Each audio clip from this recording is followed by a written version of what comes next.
Harrastanut skuuttamista? Tämän vuoden lopussa tulee 13 vuotta täyteen. Mikä on se paras temppu? No, tunnettu. Mä oon varmaan 11 vipistä, joten sanotaan se. Kuinka monta maailmanennätystä oot tehnyt? No siis jos puhutaan niinku maailman ensimmäisistä tempuista, niin kyllä mä veikkaan, että ainakin 10. 10? Vähintään 10. Ok. No, kuinka monenne sä oot Suomessa niinku?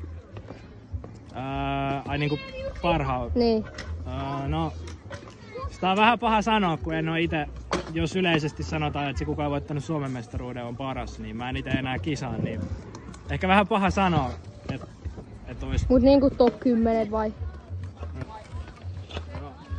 No siis mitä tulee temppujen kovuuteen, siis jos puhutaan. Mikä on ollut paras parkki, missä oot ajanut? Joskus Korpissa Englannissa on ajanut. Se on varmaan paras.